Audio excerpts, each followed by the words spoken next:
episode 2 of the Hornbill Podcast, featuring Hornbill, starring Hornbill and their guest. And today, I have the absolute honor of talking to my buddy Liam from the band Again in May. What's up, dude? Not much, man. Not much. Just hanging in there right now. Hell yeah. Dude, so, Again in May, I'm gonna just freaking throw compliments at you real fast because unreal, dude. I feel like I'm 15, 16 years old in like 7th, 8th grade again, and like, or that's not 7th and 8th grade, that's like 9th and 10th, but I feel like I'm in that formative stage of my life listening to your music, and it brings back a lot of good feelings, and I just fucking love it, dude. It's so good. I appreciate that. Thank you. Absolutely. I've been wanting to make music since I've been that old, since I started like really getting into like bands and not just like music, and so it's awesome to finally be able to do that. It's been a long road. Dude, so do you write the majority of this stuff? So I don't play any instrument. I play a little bit of guitar, play a little bit of piano. Other than that, everyone writes their own parts pretty much. I write all the vocals, all the melodies, all the words. Our guitarist Dan writes all the guitar parts. Our bassist Sean, all the bass parts, and our drummer Noah just kills it on drums as well. So everyone's got their own part. We give input, but it's all pretty. Everyone's has ownership over their parts. Love it. So go through your members again. So guitarist Daniel, bassist Sean, and drummer Noah. Okay.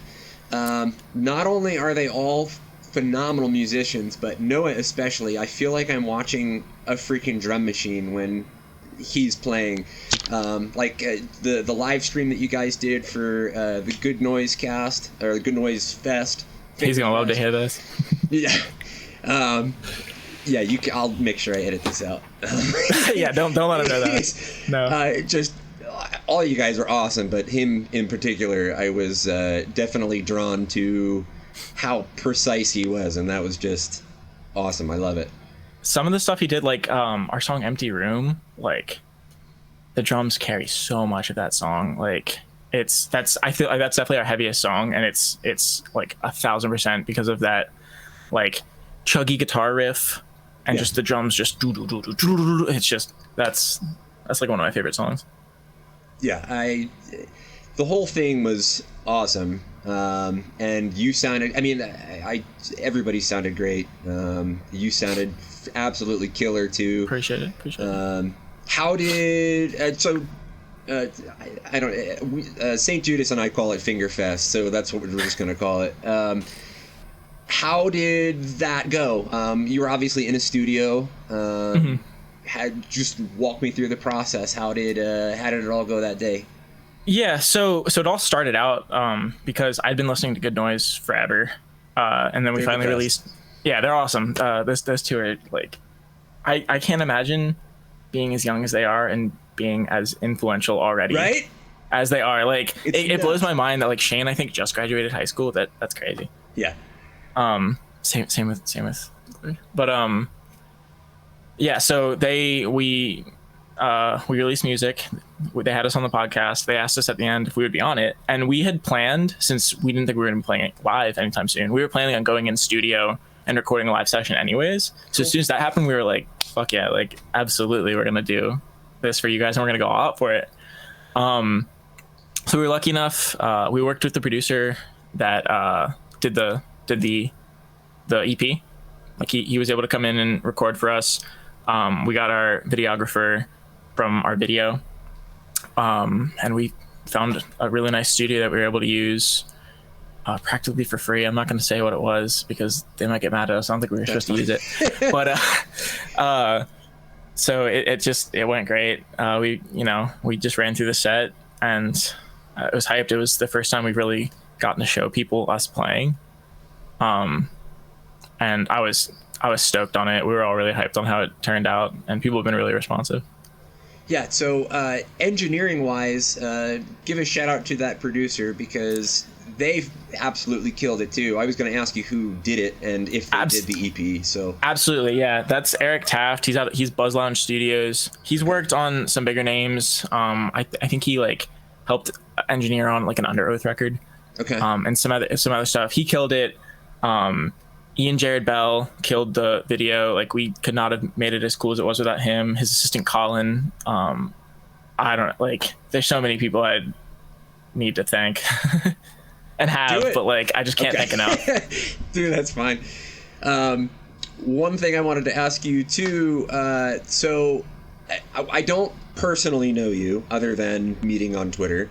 But I feel like we've crossed paths at some point in time, just because of I used to live in Baltimore with Ryan, and we were in old bands, and I feel like we've either crossed each other's paths or we know some mutual people. So I want to run through some Maryland bands real quick. For sure, yeah. You can do the same if you have any off the top of your head. But are you in Frederick or are you in Annapolis? I'm in Frederick. Everyone else is in Annapolis. Okay. So, Frederick, do you know Still Glow? Still Glow? No, I don't know that one. Okay. Do you know Anerin? That one sounds more familiar. How does it spelled? Anerin. That sounds kind of familiar. Okay. I don't know personally, though. That sounds familiar, though. How about Comrades? No. I'm still young, too. How old are you? I'll turn 23 in August. Okay, yeah, maybe you might not know these guys. I'm still gonna. Let's run them there. Yeah. Sam Powers. Sam Powers, I know. Yeah. Okay. They've got that song like 1973 or something. I think I have that on my. Yeah. Do you know those guys personally at all? No, not at all. But Gotcha. I did a big like I'm super into trying to get into like the local scene, and like I would want people to support me. So obviously I'm gonna go out and listen to other people's stuff. So like that's one of the names that has popped up in looking up stuff. Cool. Chris is in that band. He was also in Still Glow, but he's a good buddy of mine, and we played tons of shows. So sick. How about the band Dead Gods? No, I feel so bad. Don't feel bad at all. This is all like 10 years ago, so you were in middle school. 13, maybe? Yeah. Monolith. Monolith sounds familiar. I've heard that name for sure. Okay. Butcher's Dozen. No. Stout. No. Okay. That's just all the ones that I could remember that we frequented with, but... I gotcha. How about I hope those guys are still around. No. No. Okay. I'm Ryan and I's old band. Oh, really? That's sick. Did I lose you? Can you hear me? Keep saying things. Hello? Can you hear me? Hello? I lost you. Give me a thumbs up if you hear me. Okay. I can't hear you. Turning it up help at all? Nope, you're good. Okay. You hear me? My jack is jacked up. No pun. Oh, okay. Gotcha. Shit. Okay. Well, if I lose you, I'll know what to do. Yeah, gotcha. But yeah, all those guys, I was in old bands touring around Baltimore, and not touring, but playing around Baltimore and Frederick, and I just figured I'd ask. What was your favorite spot, you think, to play? Shit, we played at a place in, where was it? It's on the border of Baltimore in Carroll County. It was an old music store called Jams, and they had like a stage set up, and it was a super cool little spot. We played Autobar a bunch. Autobar is sick. Yeah, I'm going to a show there in October, I think. We did. There's a church out in Frederick that we used to play a lot too, that Chris would set up out there.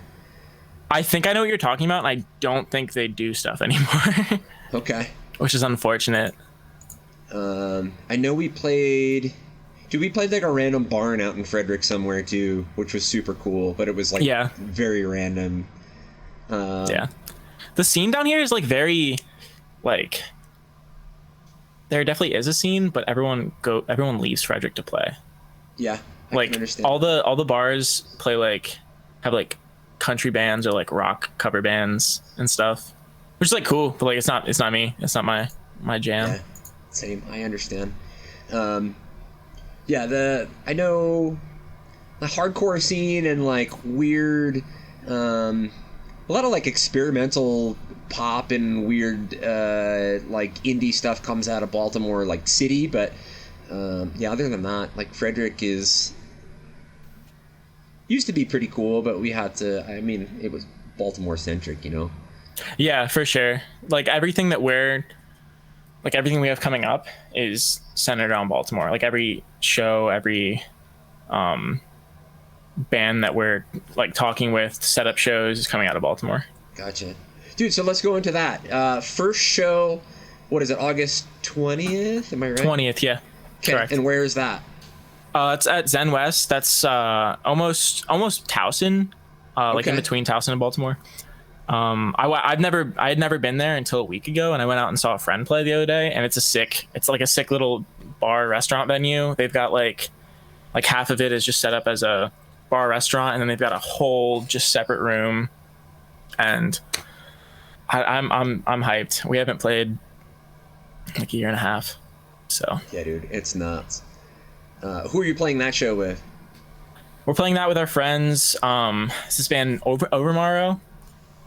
There's this band Senric Quest. They're cool. They're a pop punk band. And then another band from I think Baltimore called Shangri-La. They're like shoegazy type. Okay. But we're setting some more up with our friends. So I don't really know what I can talk about. I don't think I can talk about the one that I'm thinking of. But that's gonna be a big show, and I'm hyped on that. Sick. Very excited. So. Very cool. Dude, shows coming back is like. It makes my heart so full. I know you're beefing with Derek right now, Derek Christensen, but yeah, fuck that guy. We're playing our first show up in some random no-name place in Wyoming Saturday. So I think I saw it's like beyond fucking pumped to play anything, just anything. Yeah. Let alone like his music, especially because it's just so much energy and fun. But yeah, dude, just shows are sick. I love seeing. We'll get in. That's one of my this fucking rules for segments. But that's one of my this fucking rules for segments. Okay. Well, that works. Dude, so go back to the EP a little bit. So feels like home. I said it at the beginning. I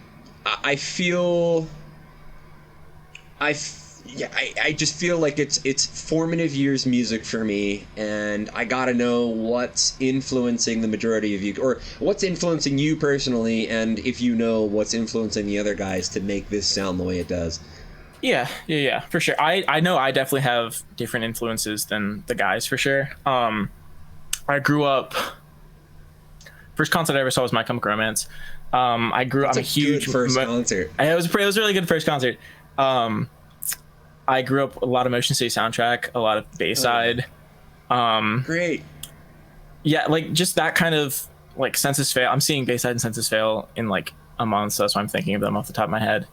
But like just fuck, why can't I think? Like Newfound was huge for me. Alkaline Trio is enormous for me. Really? Okay. I love Alkaline Trio. Yeah. That's interesting to me with you being younger. I would think that's more not an older band, but yeah, my brothers are in their 30s, so they've introduced me to a lot of that stuff. But I've seen them before. I'm seeing them in like 2 months again. Alkaline Trio is amazing live. So good live. Yeah. I guess I'm just stupid because it took me until I was like 16 or 17 to realize that Dan and Matt both sing. Yeah. Because they sound kind of similar. They do. I honestly. Yeah. But so yeah, for me, but I also like one of my favorite bands is, or I guess one of my favorite singers is Nate Roos from like The Format and Fun. Okay. So I like a lot of that poppier kind of energy. So I try to bring stuff like that. But the guys, for sure, I know like off the top of my head, their favorite band is like Bring Me the Horizon. Okay. And like Pierce the Veil, and those are never really bands for me, like growing up, and that I've gotten into recently. And like heavier stuff, I know they're super into like Counterparts right now. Okay. And love Counterparts. Yeah, Counterparts is sick, and I know that now. But we're all super into Movements, like Movements is great too. So there's definitely a lot of different vocally there's a lot of influences, but like musically altogether there's a lot of different pools. It makes a lot of sense saying that you bring that poppy aspect to it, because I feel like it's not pop punk vocals, but there's that very vibrant and I don't know, kind of upfront vocals for what I would consider post-hardcore music. Yeah, and I love it. It's you bring a really cool twist to it.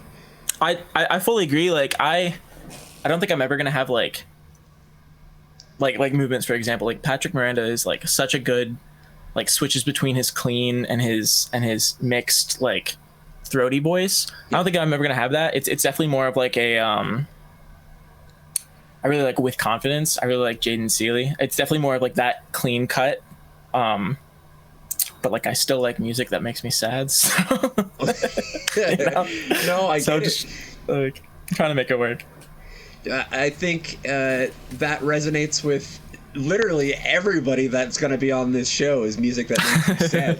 It's just it's just the nature of the business. Yeah, well, not even that, but like it's such a driving thing. Everybody's bummed out and everything, especially, I mean, the last year outside of COVID and everything, life is tough, and I don't know. Yeah. There wouldn't be so much sad music if everyone wasn't so sad. So yeah. Fully agreed. It just makes it easier to get through the day. Yeah. You know, other people are feeling shitty, and I mean, it sucks, but it's true. You're completely right. So I think it's Waves. I just gotta call this out. The album, or the single art for Waves, is a flower. Mm-hmm. And as a band that has a flower for their logo, I am I am in awe, and I love it. What flower is that, if you know? It's a chrysanthemum. Chrysanthemum. Love and that. That's like chrysanthemums represent like death and despair. But yeah. And also we really liked it because the petals from it kind of look like it's crashing in. So we're like, the song's fucking called Waves. Like, I don't know. It just kind of fit for us. It makes sense to me. I get it.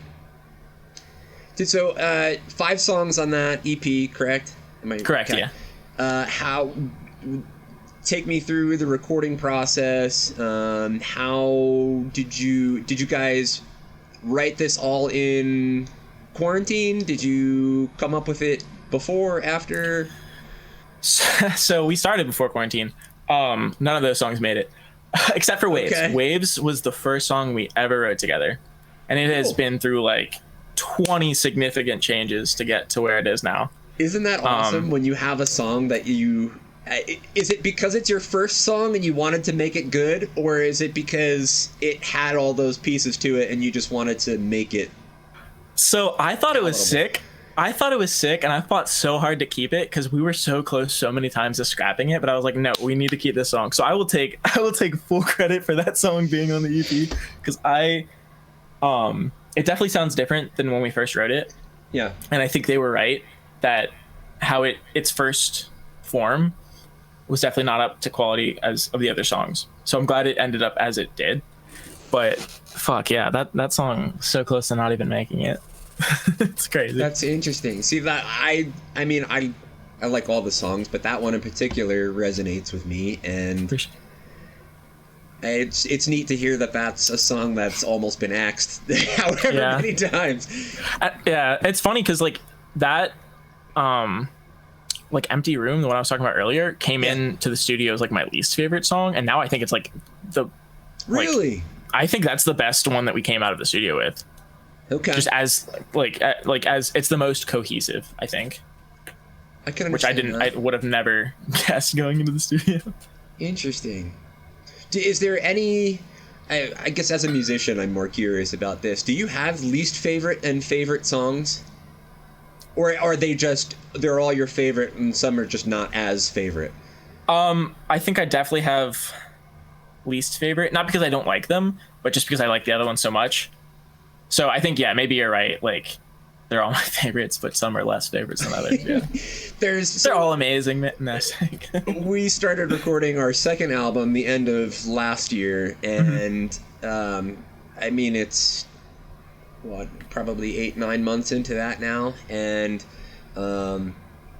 just some of the earlier things to your what we spoke about a little bit earlier, just they're getting close to being axed, but going through revisions and certain things like that, and then with we have, I don't know, it's a whole album, so it's might not be super applicable to an EP, but like there's songs that we won't touch for a while, and then we'll go back to it and be like, dude, what the fuck were we thinking? Like, this stinks. Like, and there might be like something usable from it and using that, but I'm just curious because definitely going through that personally right now through favorites and not even likable at this point. Yeah, and I think we're working the opposite way right now, because we're going back through stuff that we had canceled, like axed, and being like, wow, this is kind of sick. If we rework this, we can definitely throw this on. Like one of the songs I was working on today didn't make it on to the last one, and that might have just been like a timing thing, like we just ran out of time. But like I think it's sick, and it's very different from what we put out last. Okay. But it still feels very like reminiscent of what we enjoy. Yeah, exactly. Okay. So we're kind of working the opposite route of that. Like, we're going back to stuff that we didn't like, and now we're like, why did we not like this? You know? Interesting. Okay. Well, that gives me a little bit of hope. Yeah. Find some shit that I don't like yesterday and be into it soon. So, all right. So before we started, you mentioned that you're moving out of this current room that you're in into a bigger place, or something new at least. What's going on there? Just life changes? Yeah, so my sister is moving back to town, and she's grabbing a townhouse pretty close to where I am right now. Okay. She just didn't want to live alone, so I'm just going to rent out like the basement, and it's going to be a good time. She's cool. Nice. Love my sister. So I'm excited for that. So do you do demos in this little space you have now, or is that somewhere else, or you just write everything in the studio? I demo vocals here. This is my trusty, SM7B. A lot of it's written at our guitarist's house. Okay. A lot of times, because we'll go over and we'll jam and we'll work on stuff. And then I live like an hour away, so I'll come back and write, and then come to practice with new stuff, and we'll work from there. Word. That's cool. Have any of the guys in the band, including you, been in older projects? So they've I met these guys like 2 years ago, and it's funny because I met them randomly because they have been in bands together since they were like 13. Okay. But they've never had like a consistent vocalist. Okay. So they went into the studio and recorded like an instrumental track to look for a vocalist. And I was over hanging out with my friend, and I was like pretty drunk, and it was like midnight. And I saw an ad on Instagram for this band and this sick video and like this pretty cool song. And they're like looking for vocalists. And I was like, I sing, I'm looking for a band. So I just messaged them, and I went out like next week, and I was like in the band, and we just started writing and practicing. Dude, that's like so easy. Yeah, like why did I think of that? Like, that's I feel like there's just a lot of bullshit leading to a good band lineup, and that just seems too easy. I know. Yeah, I know. And I've been looking for stuff forever. Like, not super hard, but like within like my local FREDERICK scene. To it. Yeah. Because like I've been singing forever. I've been doing I did choir as a kid. I did choir in high school. I've been wanting to do this forever. And then I saw that and I was like, yeah, I can drive an hour. I can come out there. Hell yeah. Dude, that's super cool. And you guys have your own space down in, is it just at your guitarist's house, or is it an actual like rentable space? It's his, we practice at our drummer's house because he has his kit set up. House. And then at our guitarist house where we write generally. Gotcha. He's going to school for audio engineering, so he's kind of transforming his space into a like kind of a similar layout to how you have. Mm-hmm. Way less nice though. So yeah, that's just kind of how that works out. Dude, too cool. All right, so let's go into questions and advice. I have a couple of questions for you, if you don't mind lending out some answers or potential advice. For sure. Okay, so first one is not too serious, but it could potentially be what's the term I'm thinking of? A freaking analogy for life. Would you rather fight 100 duck-sized horses or one horse-sized duck? Horse-sized duck or duck-sized 100 duck-sized horses. That's all right. So I had a similar conversation with my friend the other day. I can't remember what the. I think I could take 100 duck-sized horses, but no fucking way. No. But like, I want to like, hear this. I will like. I'll kick the shit out of a. Did I say duck-sized horse? You said 100 duck-sized horses. Duck-sized, yeah. I'll kick the shit. Like those are. It's like this big, man. But like a horse-sized duck. You're thinking ducklings though. Like full-grown ducks, 100 of those things? Yeah, but all right, I don't know, maybe. But all right, but compare that to. Have you seen how big a horse is? Yeah. Yes, I have. They're not. That just makes me. It's like a dinosaur, dude. I feel like I put. Yeah. Like actually, I feel like I might not win, but I think I'd put up a better fight. Now you got me backtracking. I was dead. I'm taking at least like. I'm taking at least like 30 of them. I was dead set on one horse-sized duck, but so was I, because our argument was like a similar. It wasn't about ducks and horses, but it was similar, like 100 size whatever versus one whatever. And I was dead set. I'm like, I can take one of whatever this thing is, but like, I'm taking at least like 30 or 40 of those. Yeah, but what about the other 70 or 60? They can take me. I'm not taking that one huge one. It's like a reptar. Oh my god. I'm thinking of like Jurassic Park, right? When freaking Newman comes upon the one little baby dinosaur and he's just like, oh, you're so cute. And then there's like 1,000 of them and they all eat his ass. And like... this is so in depth. Am I hand to hand? Like, do I have any? If I have a weapon, easily. If I'm hand to hand, they're taking me. They're taking me. I guess we get our ass kicked either way, huh? Yeah. Either way, I'm not winning, so it doesn't matter. All right. I don't even know who gave me that. What a dumb question. Nah, I love it. Thank you, whoever said that. Okay, next question, a bit more serious. How do you break through writer's block? As a singer, we can take this two ways. So, assuming that you write your own lyrics and record your own stuff, as far as writing is concerned, how do you break through that? And is it the same process as potentially finding the melodies and runs that you end up doing? So I'm gonna answer the second part first. I typically don't write vocals first for anything. Like I'll write lyrics, but I won't come in with like a hook, like a melody. Okay. So it's way easier for me to approach an instrumental, which is how we've been taking most of these songs. Okay. And I'll throw it in my DAW and just loop it and just I don't even care what I'm saying. I'll just like through it, and I might not even be saying words. I'll just do syllable phrases that I think are cool, and rhythms, and from there I'll try to maybe adapt it to something I've already written, or just if something pops up, I'll try to fit it.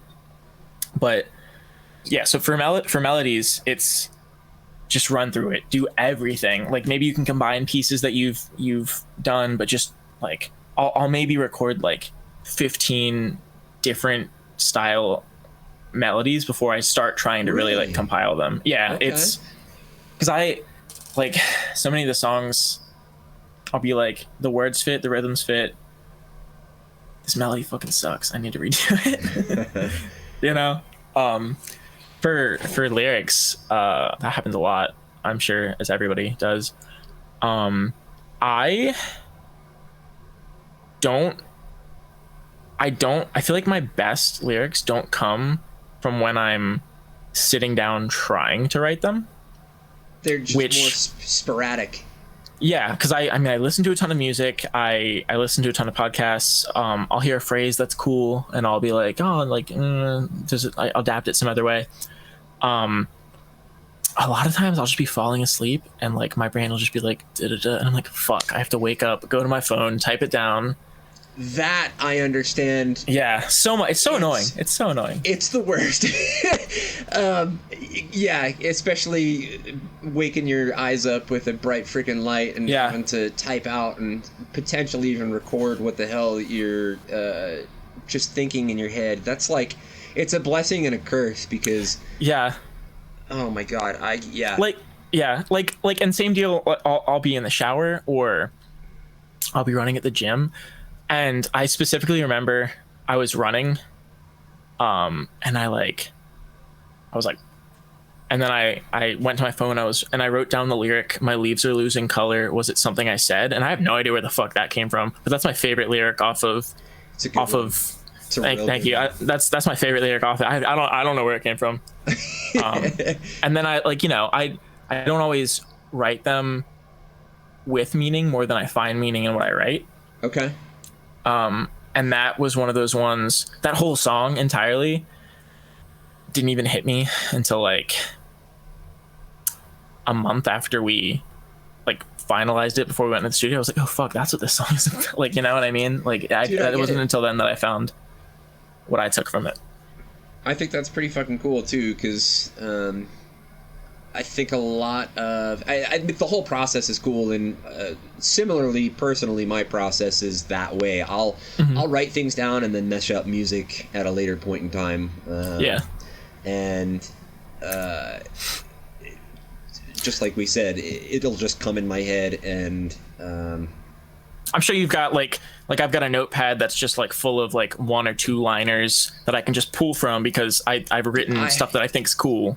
Hundreds of little sticky notes on my phone with little two-line things, and how can I fit this into something else? And it's the best. I love that. I can't remember freaking. I'll write a grocery list, and I challenge myself to remember what the hell I'm going to do, and I'll forget things, but I remember every little piece of freaking little sticky note I have on my phone. That's more important. That's more important. Is it till when you need toilet paper and you go to the store for toilet paper and you fucking forget toilet paper? It depends on. It's more important in the moment. It's less important when you're taking a shit.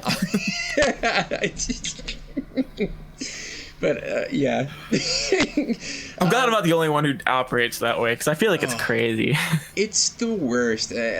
Blessing and a curse, man. It's very good creative outlet, and it works, and I just have all these things running through my head at any given point in time, and like, that's just it works, the nature I guess. of it. But do you that's your process. Now, is there any times or periods of time where that shit just doesn't come to you?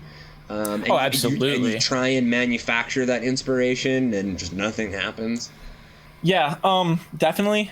When that happens, I try to go to like artists that I find more lyrical.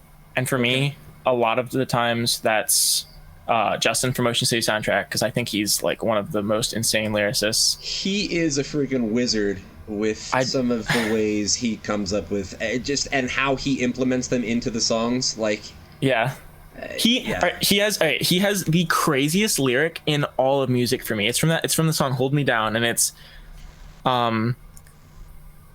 You're the echoes of my emptiness. You're the echoes of my everything, the emptiness the whole world sings at night, the laziness of afternoon, the reason why I burst and why I bloom. You're the leaky sink of you're the leaky sinking sentiment, you're the failed attempts I never could create, you're the metaphors I can't something to comprehend this curse that I call love. And every time I hear that lyric, I'm like, who are you, dog? Yeah. Like, so I yeah. It's yeah, he's same with Brendan Murphy from Counterparts. Mm-hmm. Who the fuck else? Ian Fike from It Prevails and Take Shape. There's just certain people who have a way with just weaving those words into one to create. It's almost Shakespearean, right? To have that, I don't know, that vocabulary flow through your head and to come out in some type of palatable, like, meaningful sentiment, and then to weave it into the songs the way they do, it's just fucking crazy. Especially Motion City, because God, he's a nut. That is a top 3 of all time for me. I'm seeing from them for the 4th time in January. I just insane. Another one for sure is Dan Campbell from The Wonder Years. I think he is insane, and that's a recent discovery for me. I was never, like, growing up, I was never the Wonder Years fan, but I listen to dudes like that. I have a couple apps that are like word a day or poetry a day. That's cool. And I just recently got one that's like, it gives me a prompt every day. So I'll just log in. It'll be like, write about something without using something. And like I pulled something for a song the other day from that, and I've never been good at like practicing writing, so it's getting me more in the habit of doing that. Dude, that's a good call out though too, because I can genuinely say that I've never practiced writing. It's always just been for a purpose. So not only is that just like a brain exercise, but it's literally practiced writing. I've never even considered that. It's something that I've been trying to do for a while, but I never really like understood how to do it, because like if I wrote something cool, like I would just use it. Yeah. But not everything you write's gonna be the one, and that's cool. Just finish what you write, and maybe you can pull from it later. Keep everything you write. I've so many times I've gone back and just like snagged a phrase and been like, okay, this fits. This is sick. Interesting. Yeah, that's cool. I got to start doing that because it's helped. It's another instrument, right? Yeah, for sure. I've definitely practiced the vocal composition of things as far as performing and trying to create your own instrument in your voice, that type of thing, and putting that through songs. And this whole second album is a lot of that. But as far as lyrical composition and treating that as its own little art, that's just something that I haven't really considered. So that's cool. I'm a big fan of Jordan Dreyer from La Dispute, because he like barely even sings. Like he screams, but he doesn't even consider, like, he refers to himself, or he considers himself like a more of like a poet than a musician. Okay. And like he's just so lyrical, and it doesn't even matter like what the melody is, that it just comes across so well, and you can just follow the guitar for the melody, but like hit the words just come across so well, and it's just stuff like that's insane. Love it. Yeah, so to answer your question, whoever answered this, download a freaking app and practice. and practice. Or just pay someone to write all your stuff. That's way easier. Or do that. But let's say you're broke and you don't want to do that either. In my experience, time. Just let things... treat it like you have something shitty on like a dish and you gotta leave it in the sink. Like, let it soak. Just let it soak. And I don't know, your creativity doesn't disappear. It might take a vacation, but it's gonna come back. Absolutely. Cool. Last question I have for you. This is kind of a paragraph, but how the hell are you supposed to have the motivation to record a whole album on your own when it seems like such a big and daunting task, and you know it's going to take a long time and you don't even know where to start? So that's a hard one because I didn't have to do any of this on my own. But I can see definitely, unless you're playing all the instruments yourself, find people who, you know, even if you're not writing with them, find people who can, you know, play your instrument, provide insight, try to lead you in the right direction. We would be nowhere without the people who have guided us. So that's a huge thing. Just and you know, if it's not somebody personally, YouTube is a huge resource. Like, oh, for sure. Like, for not even just for music, for everything. YouTube is a huge resource, and there's so many great people on there putting out so much good content for free, especially for musicians. So just find the right people. Do your research on producers, find the right people, and it'll happen. You know, it'll come together. To add to that, I would say if you're dead set on doing it yourself, structure and process. Put things into a plan and execute that plan. Always leave room and time to go back and redo things. But if you have a plan and process and you're following each step of that plan, say you're going to write the guitar part first, or you have lyrics that you want to write guitar to, whatever that perfect plan for you is, have it for every song and just follow through and execute while recording. I feel like the biggest thing is people just like quit halfway through something because they don't think it's gonna turn out, but like, you don't know that. I would agree with that.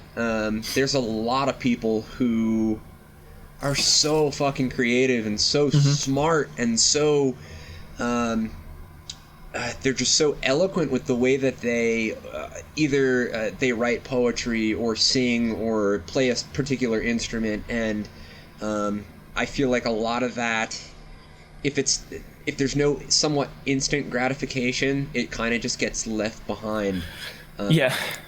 And that obviously that's a societal thing, right? If it's not freaking Amazon Prime immediate, now, then it's not worth it. But art is not that way. Art is the nega Amazon Prime. It takes time, and it takes a lot of blood and sweat and tears, and things aren't going to be perfect. But if you're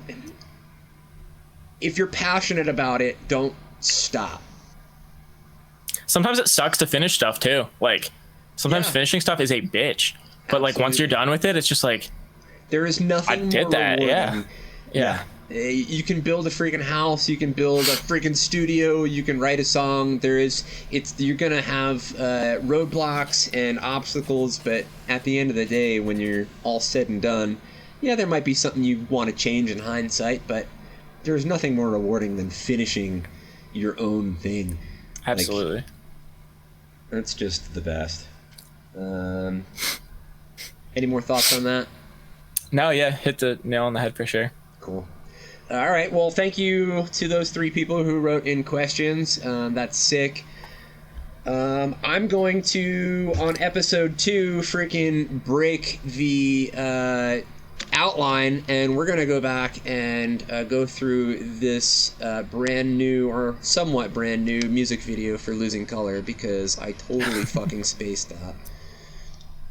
So I'm going to share this, I think, and hopefully you can hear it while I hear it, and I kind of want you to talk me through it as we go. For sure. Okay. So right off the bat, this is our drummer's girlfriend's new house. This was like a week before they moved in, so it was completely empty, and we had we had free reign. It was awesome. Cool little colonial house. I dig it. Yeah. So who's this guy? Because he's not in the band. Yeah, no, he's one of our friends who just, you know, agreed to be in it for us. I think he killed it. Did it for like the cost of like a burrito. So That's a good payment, dude. Nah, I think burrito every day. we paid him and we took him out to lunch for it, and he was awesome about it. Hell yeah.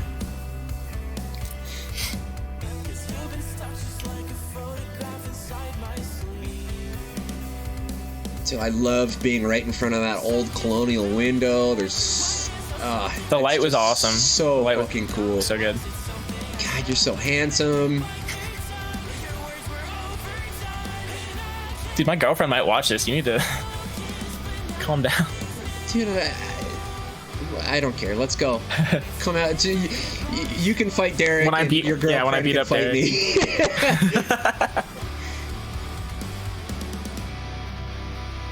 It is a nice house. It's all refinished and kind of updated. It looks that way.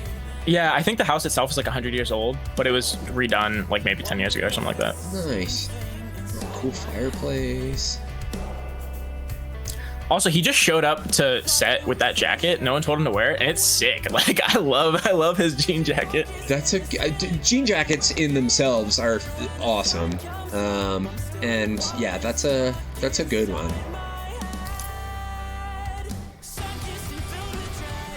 Did you give him direction for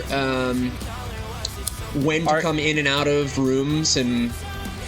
Yeah. So we mapped out everything because this entire thing up until the bridge is a one take. So our director, filmographer, mapped out everything to the second. And he's obviously following him around, and then the assistant was like directing him around, telling him where to go at what time. Okay, and then that's the first cut. Okay. Yeah, it's the first cut. Dude, so I saw that orange amp on the cabinet back there. Who plays through that, or was that just decoration? That is our guitarist in the pink sweater. Okay, but he wasn't playing through it at that point. Nah. Interesting. You gotta change your shit, buddy. Play through that orange. Your bass is going through Ampeg. I like that. Yeah. I think he's playing through a 5150. Oh, well then that's the only okay alternative. I can't remember. I'm pretty sure that's what it is. Dude, the emotion on his face right here, the first time I watched this, I was like, oh. I had no clue that it was he was gonna kill it like this, and he just did. Dude, it's an emotional little bridge slash I don't pre-chorusy before the last chorus thing, or just an outro in general, but and then just to have that facial expression go along with it, it's just it's perfect. Yeah, helped. He I have no words. He killed it. Yeah, dude, so sick. Yeah, huge props to your videographer too, because that whole like seamless just shot it's just so cool. Yeah, he's sick. He also just joined the band Wander, who are from Frederick. Cool. He drums for them now with Andy Sizik of like Macari and Monuments. So he just joined that band. So big shout out to him, because that's awesome. Yeah, that's incredible. Good for him. Andy Sizik's an absolute musical genius. He's a good dude. Our family knows them really well. My mom is his sister's like godmother. What? I think that's what it is. Something that's like cool. That. Yeah. All right. Small world. Yeah. All right. Well, to now go back into actual outline form here. Yeah. We're a professional and diligent podcast. Absolutely. Segments. So, Liam, this fucking rules. What has fucking ruled for you lately? So yeah, this does fucking rule. As we talked, we've got one announced show coming up. We've got another one unannounced, and we're just setting shit up. We've never played at like a non-house venue, so it's definitely like going to be an experience for us. So I'm super excited for that. I just put in our first merch order. Fuck yeah. Yeah, hyped. That should be coming in within the next week or two. Tell me you guys are doing hoodies. No, we're just doing shirts. We're just doing shirts right now. Yeah, I know. I did just get... Still buy a shirt, but you need to go hoodies because that's my lifeblood. That's fall for sure. That is priority number one for fall. So I'm psyched on that. That's fucking sick. People have been asking for it since we dropped music, and we finally, have it happening. So I'm hyped on that. And then obviously I'm moving. I'm stoked on that. Just the space is just, I'm very excited. I like when people tell me they're excited to move. I am a big proponent of change is good and discomfort makes you grow. The act of moving sucks. Not excited for that. Excited for the result of moving. Yes, physically moving into a new space and making it your own, and I don't know, just a change of scenery. It's good. It's encouraged. I feel too many people stick in their own ways and they get stuck in their own path for years and years and years and years, and I don't want to see people, I don't know, get stuck. Fall into that, yeah. That's a good one, though. For me, similar. This fucking rules. Shows fucking rule. Live photography fucking rules. I'm seeing all these brand new pictures of all these shows that have happened in the last few weeks, and I'm just I'm so amped for the photographers, because they get to shoot something other than empty city sidewalks and fucking trees and stuff. Like, nature's beautiful, don't get me wrong, but concerts are more beautiful. Oh my god, yeah. And then just to I don't know how you feel about it, but when I see a good photo of myself playing music, it's like I feel like I'm looking at the real version of me, and like that's I don't know. I haven't seen one yet because we haven't. Do you have it? Yeah. Haven't seen one yet. Our friend Lexi's coming out, right? I was gonna say Lexi's coming out, and she's gonna shoot for us. So I'm super excited for that. Yeah, for those of you who don't know, Lexi is the co-runner of Punkaganda, and she runs it with Lou, and they're both incredible. And they're going out to Baltimore for this Again in May show, and we're gonna shoot photography, and it's gonna be sick. As soon as we announced that show, I texted Lexi and Lou, and I was like, I got you guys tickets. Hell yeah. And Lexi was, he lives in like West Virginia or something, so he's not too far. I thought he was in Baltimore. He might be. I don't know. I know. In Baltimore. He's in Baltimore. Sorry, guys. I don't mean to misgender you. Lexi, however, they were coming out already for the Pink Shift show, which is the day right after ours. So that's they were a good weekend, man. Yeah, I'm excited for that. That's gonna be. I saw them the other day for the first time at like a little pop up, and that was sick. And they were like, you know what? I'm just gonna come a day early, so that'll be awesome. Yeah, that's awesome. Love that. But yeah, I know that they're a good photographer too. So when you get to see that end result and see yourself, and I don't know, I'm excited. It's a really cool feeling. Yeah, I'm sure. This fucking sucks. What sucks for you lately? So I was gonna knock at the door. Besides people. Yeah. This part doesn't suck. I just graduated back in May from college. Good for you. Appreciate it. Thank you. I'm in an internship right now that ends in like a month, and I'm just looking for jobs. And anybody who's ever looked for jobs, that fucking sucks. I had heard back from a place today about a no, and that was like, just come on, man, just find me something. Hey, at least they told you no. Some places, yeah, I know. Yeah, that's a pet peeve of mine, is going out for something that you're really into and just never hearing anything ever on it. Yeah, it's like I at least with the no, there's like the finality of it. Yeah, there's closure, and it's black and white. So yeah. What'd you study in school? Finance. Finance, bro. What's up? It's good. So I'm trying to get something with that. I minored in biology too, and Frederick has tons of like pharmaceutical and bio firms. Cool. I'm trying to find something there. But you know, we'll get there. A friend of mine is in that line of work, and Owings Mills has a solid, or I guess they're dense in that biopharmaceutical world too. So sick. That's not far. I'll have to look into that. Yeah, that's not far at all. My this fucking sucks is swamp coolers. I don't know if you know what a swamp cooler is, but for anybody who doesn't, in the desert out here, because it's so dry, it's basically an evaporative cooler that you fill up with water and it blows cooler, humid air into your house. It's like a freaking Walmart version of an AC unit, and it makes things humid and sticky, and it doesn't do shit when it's 110 degrees out, and that it fucking sucks.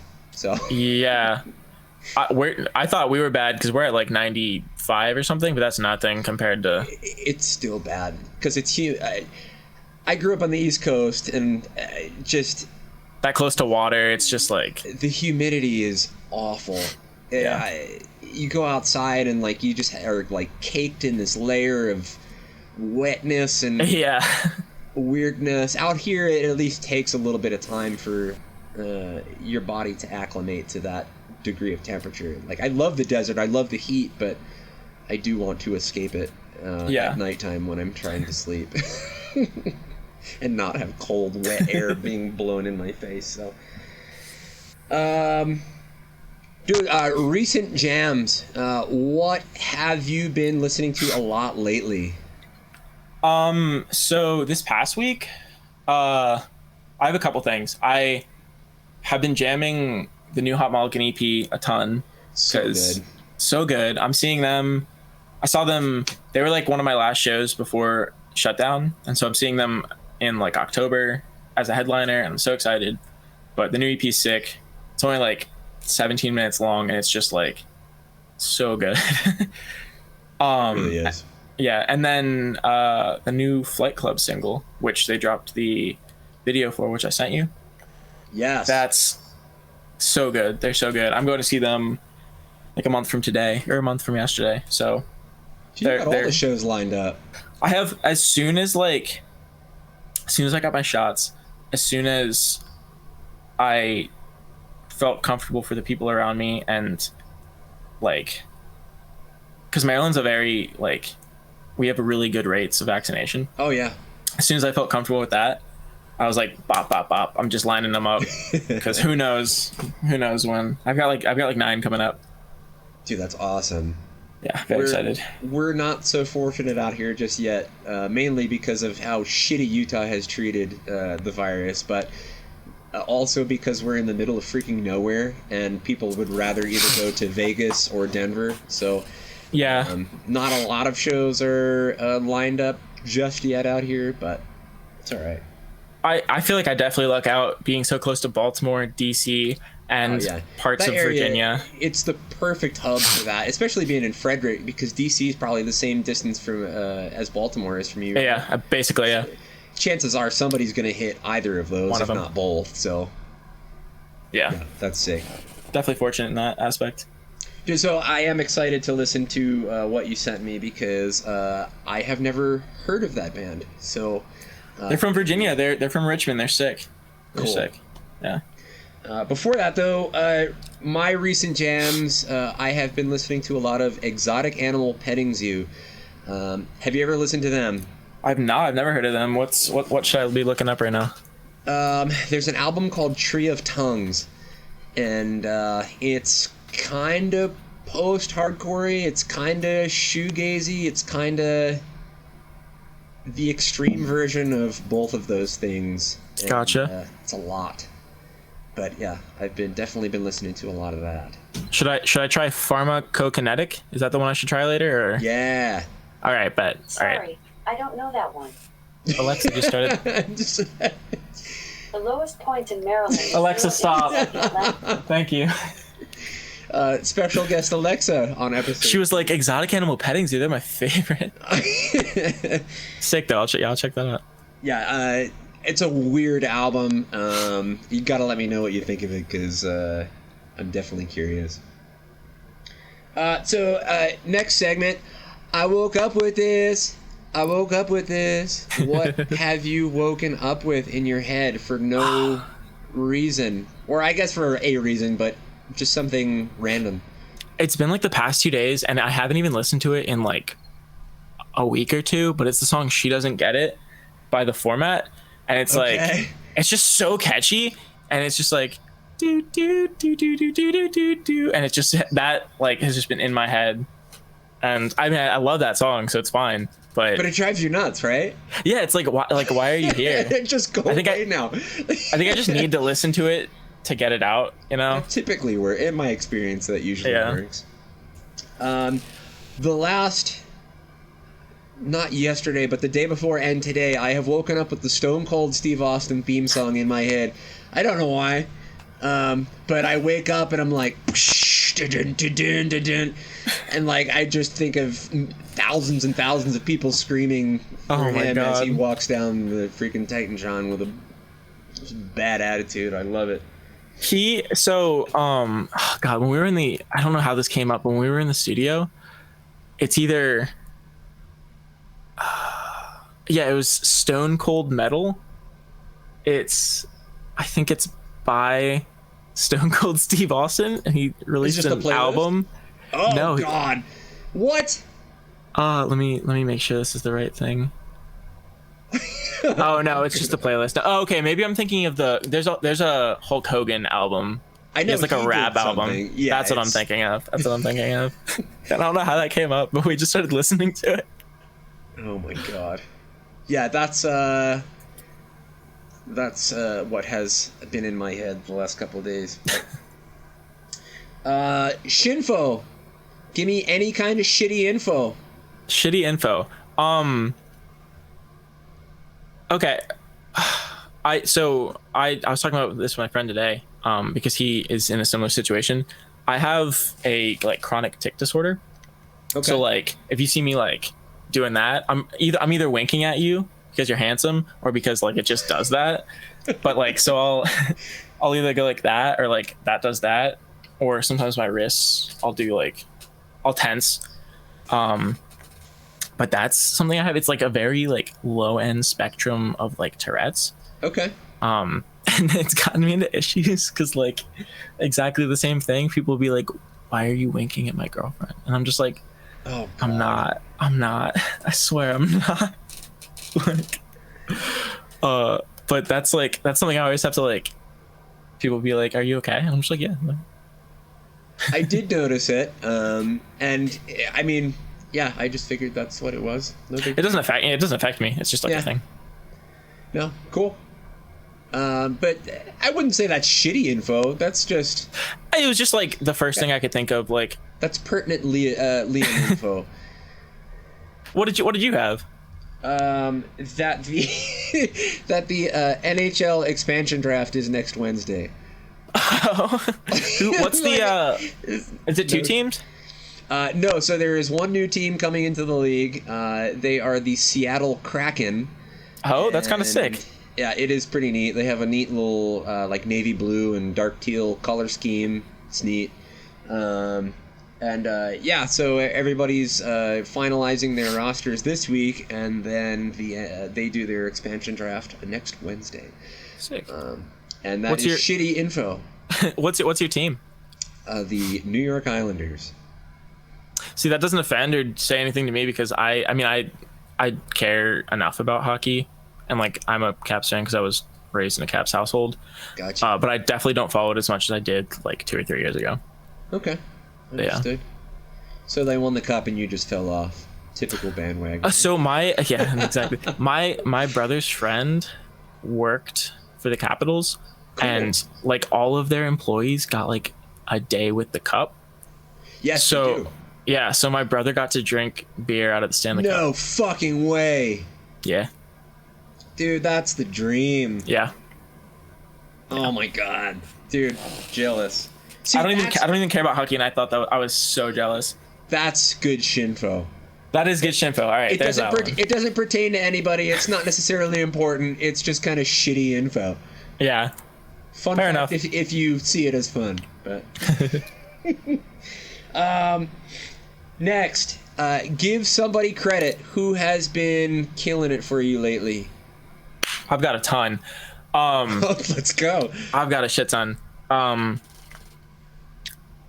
First of all, shout out you guys in Hornbill, because this is sick. What you guys are doing is sick.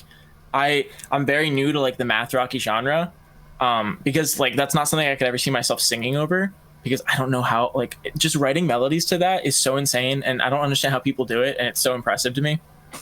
Shout out y'all, because that's hyped on that, and thank you for having me on again.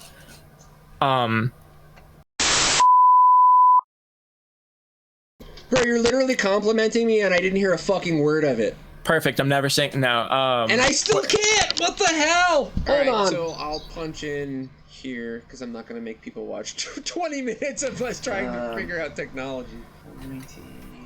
I think I was complimenting you.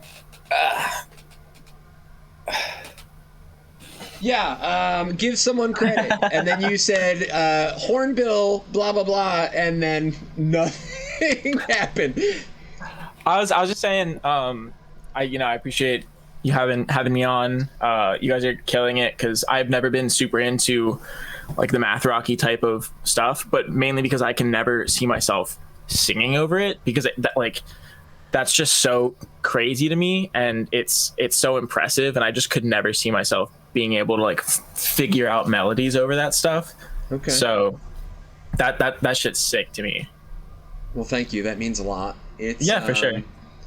It's definitely a process, and as long as, I don't know, are you a 4/4 or 3/4 guy only, or as of so far? does that stuff like make sense to you though, as far as, because I know some people, if you change time signature, like it completely throws off any any feeling they have for a song. So I have a decent amount of like formal training vocally, and like, as much as like choral singing can give you. yeah that's a lot more than I have. Damn. I just freaking scream at the top of my lungs and hope that I'm on pitch. It works. But yeah, that stuff's sick to me. Well, if you ever want to give it a shot, wink wink. Don't tempt me.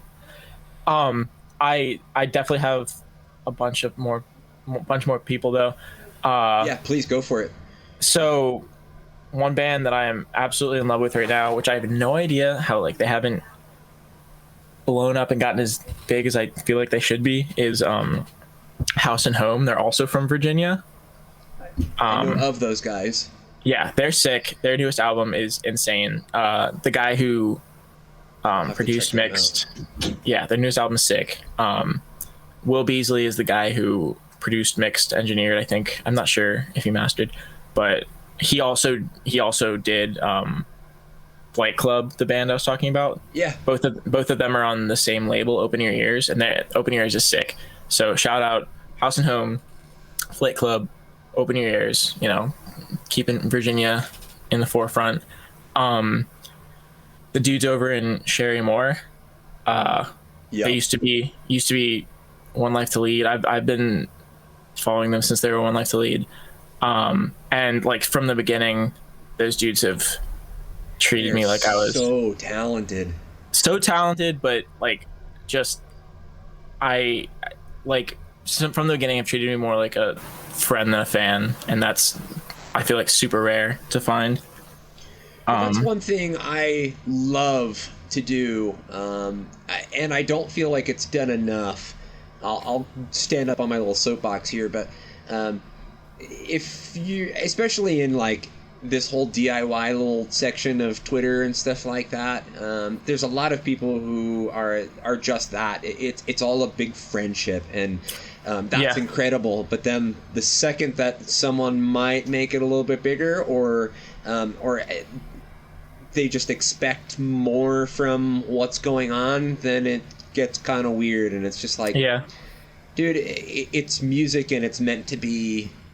There's meant to be friendship based in music. So 1,000%, 1,000%. And I said something on Twitter the other day because I was kind of sick and tired of like, I know you know what I'm talking about, when a band will go and just like your 10 most recent tweets and like expect you to just like go follow them and whatever, and like just if you reach out to me and you're nice and you're just like, hey, can you go check out my stuff, like I'm a musician, like I'm way more likely to check out your music. Like what I said was it was like, it's way easier to make friends than it is to make fans, and like absolutely, like, and your friends will want to support you, and like I've met a shit ton of cool people. Like you and I would not have been talking if it weren't just for like, dude, that's friendly. Why this whole thing, this podcast exists, is because the last year that we've done Hornbill, I have met so many incredible fucking people from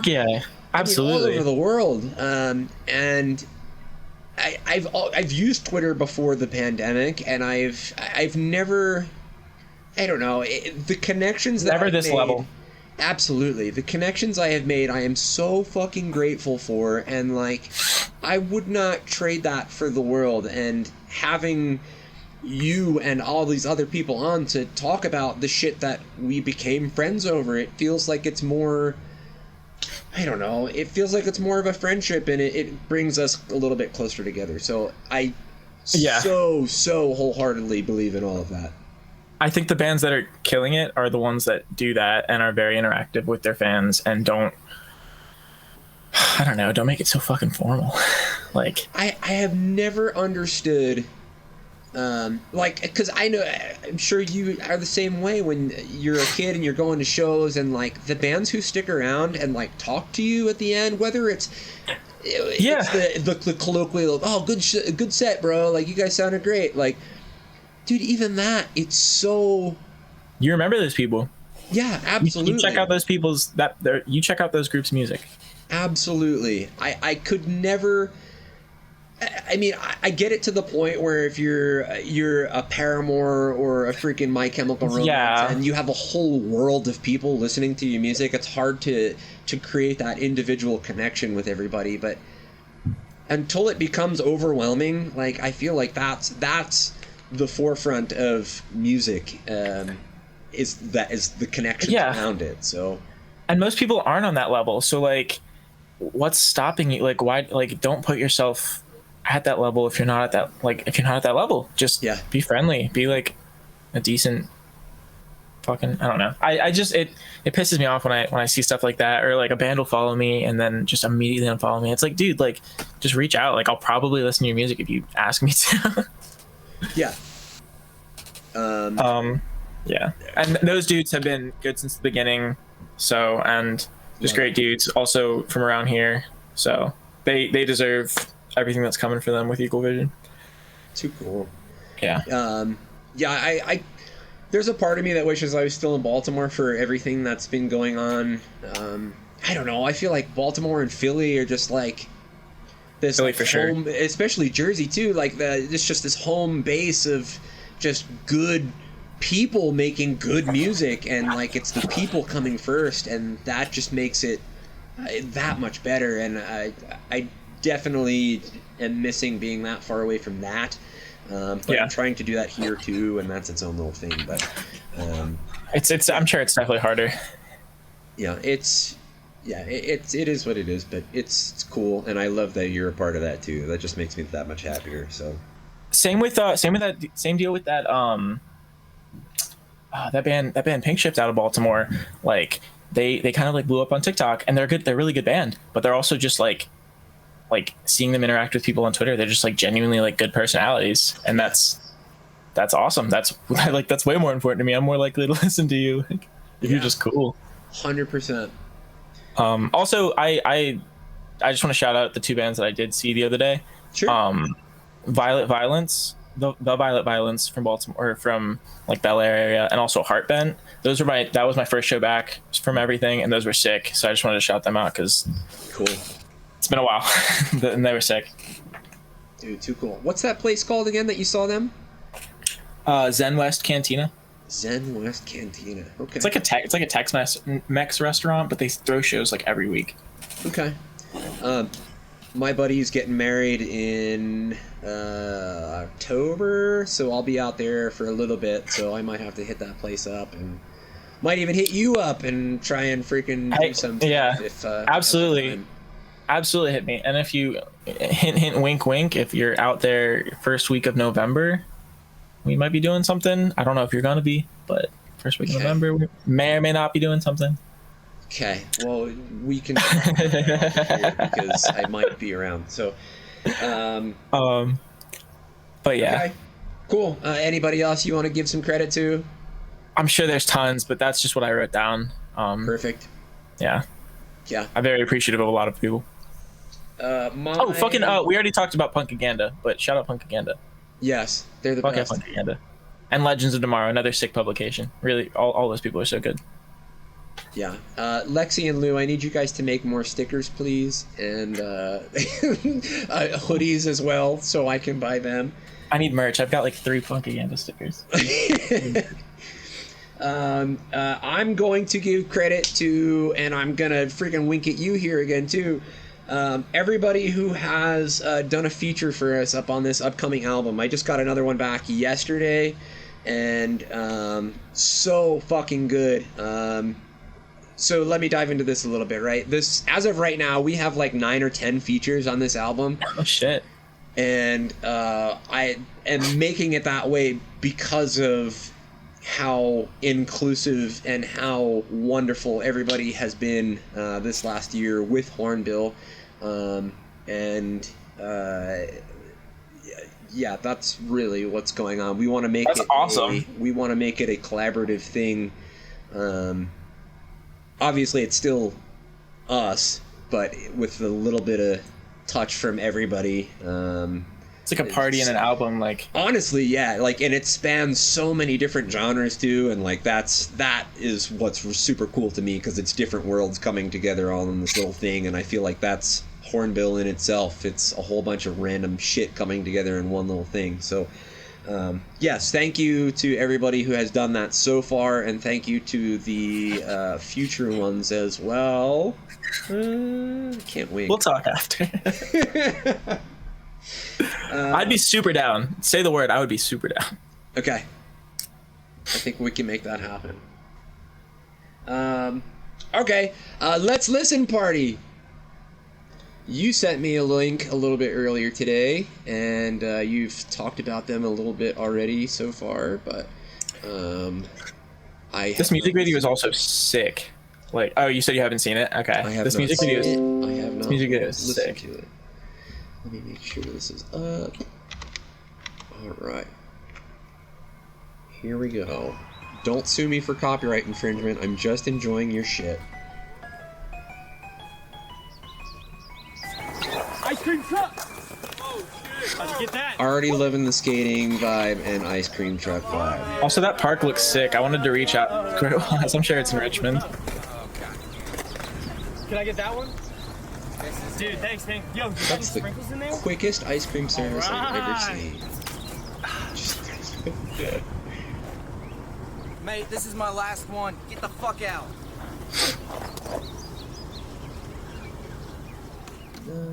Dude, have you ever had ice cream fall on you when you're eating it in public? It's the worst feeling. We were assholes at my school because we had like an ice cream machine, and like at my college, and they would do a thing where like if you weren't paying attention, they would like smack it up from under your hand and just go flying in the air. Just like we did before. That's a good opening riff on here. Freaking party riff. I can't remember the singer's name, but he's sick in this too. And the bassist, I will say I'm not one to like always fully notice bass, and I'm sorry, but the bassist is crazy in this band.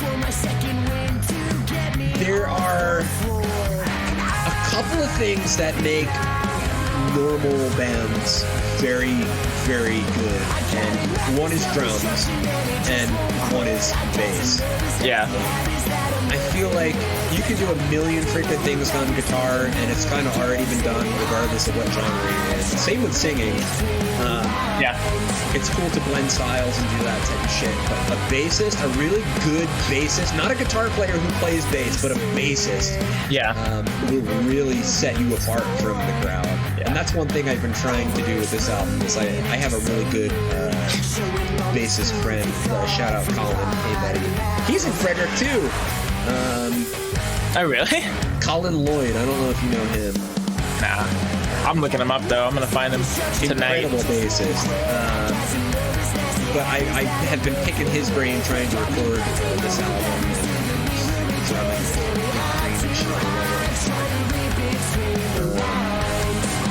But yeah, trying to just set myself a little bit apart with decent, not guitar approach bass, but bass approach bass. Yeah, because it's definitely a different mindset. Absolutely. Dude, that's a good fucking riff. I know. This song's so catchy. I've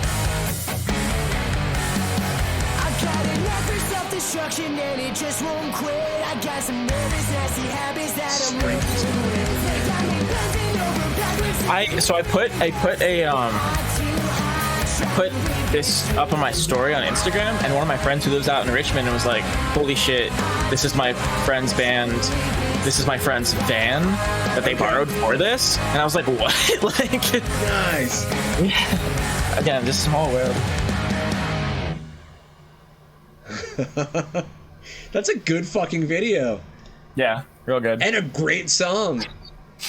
Open Your Ears is killing it. It's like them, House and Home, Wild Truth. Fuck yeah. Guardrail. Most of them are from Virginia. I don't know if they all are, but just sick label. Sick DIY label. That's dope. I'm gonna have to listen to a bit more of them, or a lot more of them, because that was really good.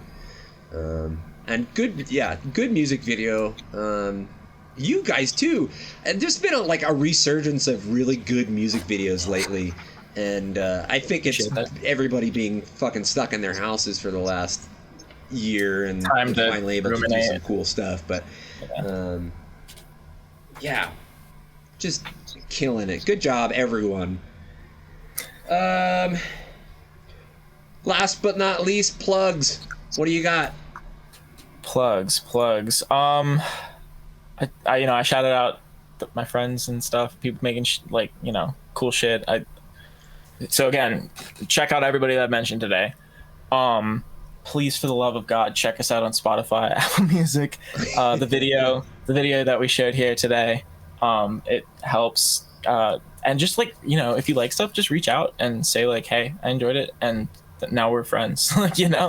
Just that's enough. Just honestly, start that conversation, and I will be more than happy to talk to you. Yeah, if you've liked any of this stuff, I will say, as a musician, there is nothing more.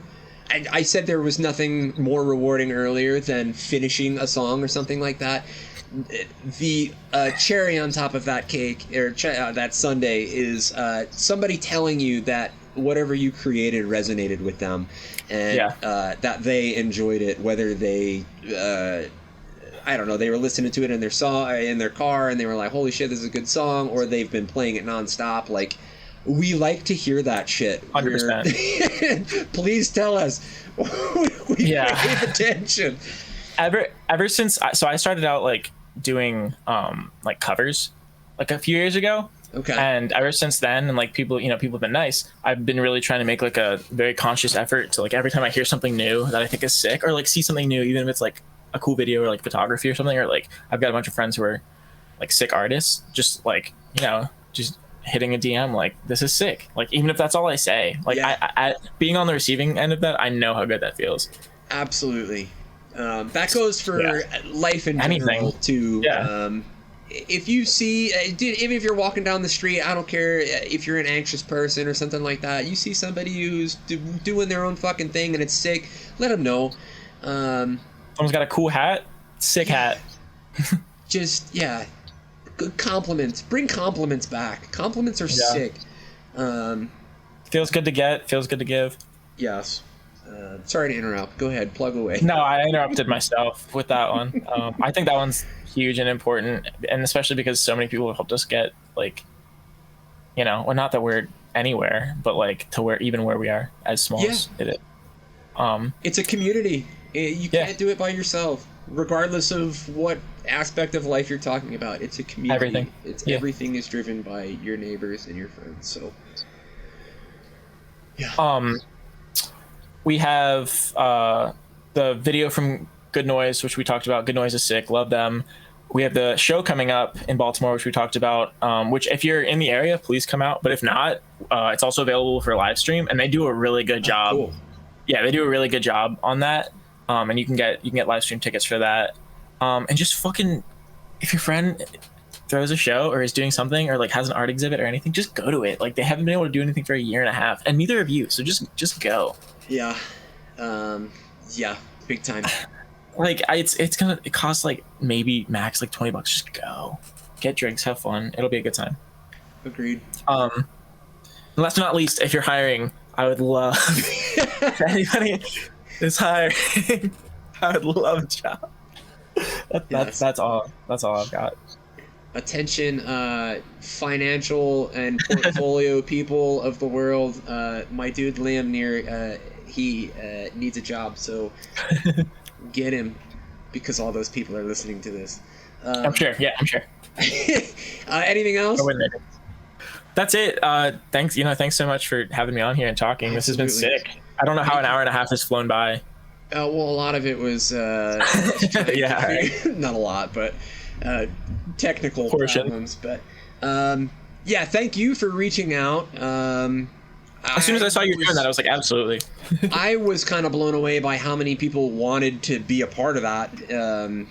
I mean, within an hour of me posting that, so that pumped me up big time. And then to have people such as yourself and who I haven't had a huge relationship with on Twitter or anything like that. But it's just cool. It feels good. I like to get to know people a bit more, and it's just fucking cool. Very humbling, and I'm very grateful. Yeah, absolutely. Completely understand that. Cool. Well, I think that's it for episode 2. Thank you, Liam. I appreciate the hell out of you. Thank you, everyone, for listening. And go listen to Again in May. And fucking rock out. Sick. Cool. Thanks, dude. Yeah, thank you. Thanks for nothing, bitch.